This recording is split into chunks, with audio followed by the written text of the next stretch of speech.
pemirsa yang ada di rumah, selamat datang di Learning Journal Mingguan mata kuliah Teknik Reportase dan Investigasi Berita. Senang sekali saya bisa kembali hadir untuk mengulas kembali pembelajaran kita pada pertemuan minggu lalu. Semoga teman-teman dalam keadaan sehat dan tetap semangat mengikuti setiap proses perkuliahan. Seperti yang kita ketahui bersama, pertemuan minggu lalu dilaksanakan secara daring melalui Google Meet.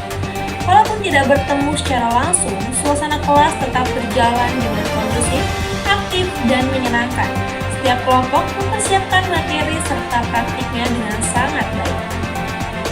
Di awal perkuliahan, kita bersama-sama menyaksikan hasil kerja dari teman-teman kelompok 8 yang telah menampilkan video praktik reportase mereka melalui channel YouTube. Video tersebut mengangkat isu yang sangat menarik sekaligus penting, yaitu penyalahgunaan tempat beribadah sebagai tempat beristirahat yang berujung pada tindakan kriminal. Video ini menunjukkan bagaimana sebuah tempat yang seharusnya menjadi ruang suci untuk beribadah justru malah digunakan dengan tidak semestinya oleh pihak-pihak tertentu. Lebih dari sekedar pelanggaran, tindakan tersebut juga menciptakan celah terjadinya tindak kriminal. Kelompok 8 menampilkan videonya dengan sangat rapi dan tertata, mulai dari penulisan naskah, pengambilan gambar, narasi reporter, hingga proses editing. Semuanya terlihat matang, karena video mereka sudah diunggah sebelumnya, jadi pada saat presentasi tidak ditemukan kendala teknis, sehingga proses penayangan berjalan lancar dan membuat seluruh peserta kelas dapat menikmati, memahami, dan mengapresiasi hasil kerja mereka secara maksimal. Setelah pemutaran video dari kelompok 8, perkuliahan dilanjutkan dengan pemaparan materi oleh kelompok 7. Materi ini cukup menarik karena mereka membawa tema yang bukan hanya relevan dengan dunia jurnalistik, tetapi juga penting untuk memahami bagaimana media bekerja dalam konteks demokrasi saat ini. Kelompok 7 membuka materinya dengan menjelaskan latar belakang perkembangan jurnalisme pasca reformasi 1998. Di masa itu, kebebasan pers meningkat secara signifikan. Media mulai punya ruang untuk menyuarakan kritik dan membongkar fakta-fakta yang sebelumnya sulit untuk terungkap. Tetapi, mereka juga menekankan bahwa kebebasan pers ternyata tidak datang tanpa tantangan. Di era sekarang, interferensi politik, tekanan ekonomi, dan perubahan teknologi menjadi faktor yang terus mempengaruhi cara media bekerja. Dari situ, mereka masuk ke pembahasan mengenai jurnalisme investigasi. Di bagian ini, kelompok menjelaskan betapa pentingnya peran jurnalis sebagai watchdog atau pengawas yang memastikan bahwa publik tetap mendapatkan informasi yang jujur dan transparan. Mereka menggambarkan bagaimana sejak masa kolonial, jurnalisme sudah menjadi alat perjuangan, kemudian berubah drastis saat masuk ke masa Orde Lama dan Orde Baru yang penuh sensor, hingga akhirnya kembali menemukan kebebasannya setelah reformasi. Perjalanan sejarah ini membuat kita memahami bahwa jurnalisme investigasi sebenarnya lahir dari kebutuhan rakyat untuk mengetahui kebenaran. Kemudian materi bergerak mengalir ke era digital. Kelompok 7 menyampaikan bahwa dunia informasi hari ini sudah berubah total. Kita dibanjiri konten setiap detik. Informasi datang dari berbagai arah media sosial, citizen journalist, dan berbagai platform digital lainnya. Kondisi ini membuat jurnalis menghadapi tekanan baru.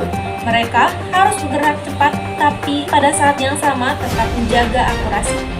Kelompok 7 menekankan bahwa tidak sedikit jurnalis akhirnya terjebak pada tekanan kecepatan dan klik. Disinilah muncul tantangan besar, misinformasi dan hoaks. Mereka menjelaskan bahwa hoaks bukan sekedar berita bohong, tetapi dapat menimbulkan polarisasi dan menurunkan kepercayaan publik terhadap media. Faktor penyebabnya pun beragam, mulai dari algoritma media sosial, rendahnya literasi hingga tekanan ekonomi. Dan yang menarik, kelompok ini juga memberikan gambaran bagaimana hoaks menciptakan krisis kebenaran atau post-truth, di mana emosi seringkali lebih dipercaya daripada fakta. Untuk memperkuat penjelasan mereka, kelompok 7 menambahkan beberapa studi kasus. Misalnya, kasus di Amerika Serikat yang akhirnya menggulingkan Presiden Nixon, liputan investigatif majalah Tempo tentang Pertamina, hingga laporan narasi Newsroom terkait kekerasan seksual di kampus. Dengan menghadirkan contoh-contoh ini, kelompok ingin menunjukkan menunjukkan bahwa jurnalis investigasi tidak hanya teori, tetapi benar-benar mampu mengubah keadaan dan menciptakan fakta yang sebelumnya tidak terlihat oleh publik. Pemaparan kemudian mengalir pada hubungan antara jurnalisme investigasi dan demokrasi. Kelompok 7 menjelaskan bahwa jurnalisme menjadi bagian dari ruang publik di mana warga bisa mengawasi pemerintah. Lewat laporan investigatif, mereka mendorong transparansi, membuka penyalahgunaan kekuasaan, dan memicu partisipasi masyarakat. Namun, mereka juga menjelaskan bahwa peran ini tidak selalu mudah karena ada banyak ancaman, terutama bagi para jurnalis yang bekerja menangani kasus sensitif. Setelah itu, pembahasan masuk ke transformasi digital. Di bagian ini, materinya lebih visioner. Kelompok 7 menggambarkan bagaimana teknologi seperti AI, Big Data, dan data jurnalis akan membawa jurnalisme ke arah yang lebih mendalam.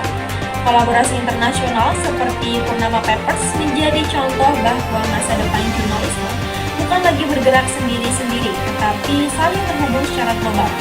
Mereka juga menyoroti model bisnis baru yang mulai berkembang, seperti membership atau subscription, atau membuat berita bisa lebih independen tanpa terlalu bergantung pada iklan.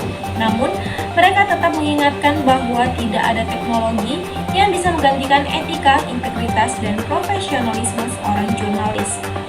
Demikian rangkaian Learning Journal pada pertemuan minggu ini. Semoga uraian tadi dapat memberikan gambaran yang lebih utuh mengenai perjalanan jurnalisme, tantangan-tantangan yang dihadapi di era digital, serta peran penting jurnalisme investigasi dalam menjaga keberlangsungan demokrasi. Terima kasih kepada seluruh teman-teman yang telah berpartisipasi aktif dalam perkuliahan dari minggu lalu. Semoga setiap materi yang kita pelajari menjadi bekal berharga untuk melangkah sebagai jurnalis yang kritis, berintegritas, dan berpihak pada kebenaran. Saya Inaya, pamit undur diri. Sampai jumpa pada pertemuan berikutnya. Tetap jaga kesehatan, tetap semangat belajar, dan terus jadikan informasi sebagai cahaya dalam setiap langkah kita.